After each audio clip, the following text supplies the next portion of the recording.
Hello. See, cameras recording, microphones recording. 3, 2, 1, action. And we back. Another episode of the Rap Roll Pod. Your boy Buck. I got a special guest today, Miss Keisha Reed. She is a very multifaceted entrepreneur. I'll let her give you the list of all of her business experts. Give them a little background, if you will. Well, I wear many hats in the cannabis industry. The one that, first of all, first things first, thank you for inviting me. Yeah, I know absolutely. you are super busy, super popular. So I know that, being able to sit down with you is an honor. So thank you so much. Thank you. I appreciate that. But yeah, I'm Keisha. I wear multiple hats in the cannabis industry. I run a women's cultivation group out of Washington, D.C. I've been doing that for almost 8 years now. Audio's good? Okay.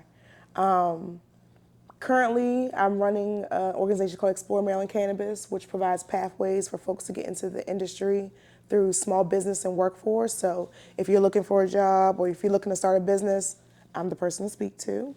Find the workforce. And then on the consulting side, I do a lot of consulting around bringing community and integrating cannabis into community, whether you're a brand or if you're a company that's looking to, do some type of launch, you want to do some type of strategy with the community focused lens.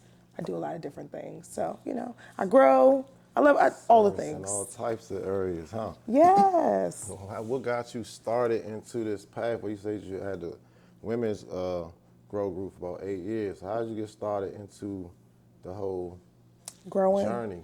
All right, you ready for this story? Yeah, enlighten us all. So, one day I was searching on Facebook events, because it used to be a thing back then. It was. I want to say 2016, 2015. And I saw a cannabis cup competition happening in DC. What was the name of that restaurant bar? Was it the DC Growers Cup? It wasn't that established. It was Okay. somebody who probably came into the city Somebody. on the hype, sold out Rose Bar. Okay. Sold out the entire event, never made it in, ended up buying clones off the street and throwing them in my closet and just tried to figure it out. Tried to figure it out.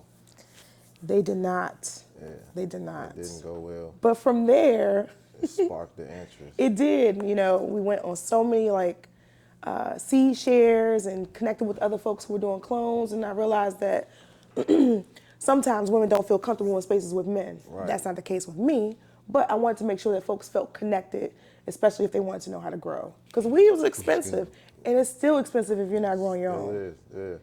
And so from there, organization grew. We produced a few different publications, and I'm just excited to kind of shift that to where I was. So after doing all the work, I'm originally from Washington, D.C. Shout out, Uptown girl, always. Okay, uptown. I knew that I couldn't continue doing what I was doing because I was living In the city. in Maryland. Okay. Okay, that's where my job was. That's where my livelihood was. yeah. But I was doing the work in the D.C., city. right? So I was like, okay. Maryland had just opened their medical program. I applied, got in, and then from there it was like, okay, I got to figure out a Do way. some work now. Yeah, they still figuring out a few things. So let's talk about that. The women being comfortable in the space growing around men. It is a lot of women that cultivate, and that's a lot more of a narrative now. But back then, I can imagine that was a very small knit community. Yeah, but no, yes, there are a lot less women who actively grow, but we come in groves, right? Yeah. I had women coming from, as far as New York to these events, as far down as Florida, big East Coast vibes, right? And then, we had pioneers like Jay Mills, we had pioneers who were in the market that were also putting on events. Right. So you didn't necessarily feel like me, I didn't have to isolated. shoulder it. Yeah. Right? I would go somewhere else and, Scarger and Kia hosted a women's grow out group that really kind of, I would say, solidified the legitimacy of growing. Okay. Right? You learned about perpetual growing. You learned about organic soil, all of those things versus, using bottles and things like that. Yeah. Yes, Mills been putting on events for a while, so that's good tea right there. See how a lot of people who might not be familiar with it or know some of the history, how long these things have been interconnected and things of that nature. So like that moved you into, once you got your medical cards, you wanted to try to facilitate some type of activism or work on the Maryland side, but it's not as clear cut, so to speak. No, there was no talk of cultivation. People were still talking about using certain lamps that melt snow, and that's how the police found you, right? The fluorescent Don't shop at joints. particular grow shops because the police stake them out. So I had to completely like go back underground when it came to The growing. medical stuff was a lot more closed. Like they weren't as public about Oh a lot of no. that stuff. Because I guess, I No. mean, the medical side of it, you can't just be putting information out or having it open to the public if it's not within that infrastructure, so to speak, because you got to register and go through the whole approval process. Get your name on this list, and now you Yeah. forever on a docket. Yeah, basically. And you can't be as, I mean, I remember them talking about certain cards being pulled because, you know, people were just, it didn't make any sense. The reason why I got a card was one, I didn't want to, I was working in Annapolis, and I didn't want nobody to have to pull me up, and I had to get embarrassed Yeah. at work because of how much cannabis I had in my car, or I just smoked, or any of that Trying nature. to play it safe. Right. So, you know, the medical program, I went straight into advocacy is making sure that we got to adult use, right? Making sure I showed up I worked in Annapolis. That was the cheat code, right? Right, you already down it. I was, kicking it, smoking big blunts with aides in parking garage. They know who they are. Listen, I believe it. I already know. I've been on the big trail. blunts. Everybody's familiar with Murray. You know what I'm saying? But yeah, so how was that was a long road in itself, like getting to rec use. Yeah. There's a whole lot of beating it on the pavement, so to speak, and there wasn't a whole lot of people around doing that. It was a relatively, I would say like Maryland Normal was down there. Oh, yeah. And some of the other MDMJ. advocacy groups, MDMJ. So they were trying to, but it was, as far as like the public. Oh yeah. Nobody's advocating for- taking off work to Yeah, come to nobody's Annapolis. doing none of that. So that had to be like a load to shoulder, so to speak, because it took them like what? Shit, they went medical in 2016 20. or 20. So we started the conversation 2014, decrim, right? 2017, the first dispensary opens officially. Yeah. We go through COVID with them being essential. And then we get it on the ballot 2022. Adult use comes in 2023. So that was about 7 years. 7 years, 8 years, give or take, stoner math. It all feels like just yesterday. That's a long yesterday. You know what I'm saying? And I came in a little bit on the back end of that. I kind of hopped on the trail maybe around 2021-ish and started like poking in and saying like, what are they talking about over there? So yeah, it's been a long road, and it's not a lot of people that take that extra step to say like, Right. we want it to be done like this or we want it to be done like that.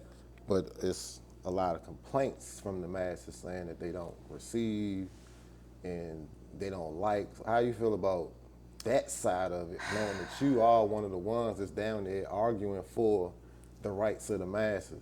I like to consider myself very connected, right? So rather than me complain or just lambaste rules, because rules are going to be rules. Yeah. And just like I don't like the fact that there are certain rules that take place in certain places, I'm not going to complain about them, but you're going to hear about maybe some solutions that I have, right? I also, one of the things I never wanted to sacrifice or betray was my community coming into this industry. So I'm always, my DMs are always open when I remember to open them, right? My text message, everybody get my phone number. I get texts all the time from people who are talking about employment or talking about, the fact that they can't afford to hire a tax preparer to file. Maryland's got so many rules about staying legit, because once you become legit, you gotta stay legit. Exactly. And it's not necessarily an easy thing because these aren't things that they tell us, right? It's not something we learn in school. We don't necessarily, those programs that happen in our areas don't happen in our areas, right? Anyway, Not I as digress. often as they could, but when they do, people don't tap in with it. You know what I'm saying? So Right. sometimes but yeah. So just being a conduit for my community, letting them know like, hey, we need certain programming to take place I live in West Baltimore. We need certain programming to take place in West Baltimore because the zip codes that are located in that area were highly impacted by the war on drugs. Right. Still is. So let's find a way to tell those people what's happening and how that money that's going back into their area can help, right? And so I do that by sitting in these offices, because as an entrepreneur, I got time. Yeah. I don't have nothing but time, right? And I appreciate the fact that they're open to listen. They might be a little burnt out right now, no pun intended, but they'll listen. They'll listen. I say that to a lot of people. You gotta go try to have the conversation instead of just complaining about it. Because now I'm not gonna say all the time, but in some cases, more often than not, if you initiate and try to have the back and forth so that you can at least voice your opinions, they'll hear you. But if you don't say shit, they not gonna know nothing. You know what I'm saying? So be active and get your opinions in front of your councilmen and all of your delegates in your local areas. A lot of people say voting doesn't matter. I beg to differ. I think local voting means a whole lot because that's controlling what you deal with every day. You know, maybe the big scale of the donkey and the elephant and all of that, whatever. You can have your own perspective on that, but all of these local elections mean a whole lot. So, involvement is very, very key. So, it's big that you've been doing that shit for a long time. That's kind of how I came across your page. When I was looking all right, who's doing something about something? And then the Explore Maryland Cannabis came up, and I was like, oh, all right. And then I just did my deep dive and started following you and reaching out and whatnot. So, yeah, we need more people like that. Yeah, well, I will be remiss if I didn't say I started my organization just to smoke weed with my friends. Hey, that's it. That's a good reason. My mentor then said, baby, you can't make no money doing Just doing that. So I pivoted from the zombie land faces I saw in dispensaries during, quarantine, right, the height of the pandemic, and was like, you know what? Let me figure out a way to get into their boss's pockets. And I'm very clear about that. Let me figure out a way how to get into their boss's pockets to make sure that they don't continue to have these people show up to work looking like they don't want to be here. Yeah. Because I don't want nobody selling me weed sad. Yeah. At all. And now you would think that if you was, I wouldn't, but you wouldn't associate sadness with a weed employee. But it's, if their wages or their situation isn't great, it's no different than a regular job that somebody don't want to do. Yes. Just here to get a check, boss. Little secret is cannabis is retail. You are selling a product, whether you're selling it to another grower, whether you're a processor selling your product, your raw product to someone, like B2B, B2C, you're always selling. Retail. But it doesn't mean you take the community out of it, right? You don't take the culture out of it, right? I know I'm coming to make a transaction, but give me a little bit more to go with it, Don't just act so transactional, so to speak. Make this a community and experience. You know what I'm saying? To where I want to come back and spend some money with you, or just come through and support your business or refer your business to somebody else. All of those things. That's big in Maryland, right? We're big on community. So being able to, like I said, I just stay very connected with that. If your product is crap, I'm going to tell you your product is crap. I'm not going to support you publicly. Why? Because I got morals and values. And I also got people behind me, right? Not the people you see, but the people you also don't see. The ones who made the sacrifices for me to be here, right? My mom and my daddy, right? My cousins, my uncles. And I will say, just to kind of give a little bit of background, I was never going to be in cannabis. Cannabis was not my path. I wanted to be a spokesperson for a Fortune 500 company. But I spent many of Sundays going to visit my cousins in Lorton and Jessup for little dime bag charges. Bullshit. So, I feel like it's a full circle moment for me, even though I ain't hit in the lottery. Yeah, that's a whole nother conversation. I feel like there's a lot of people who are still rooting for me and rooting for others like me because, some people say the system isn't designed for us to win, so we just build our own systems. Build your own table. And we make it work. You know what I'm saying? Absolutely.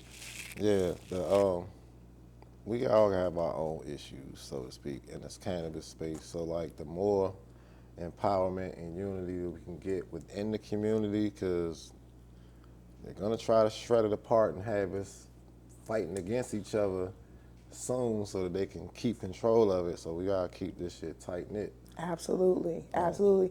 And I mean, we got to be honest.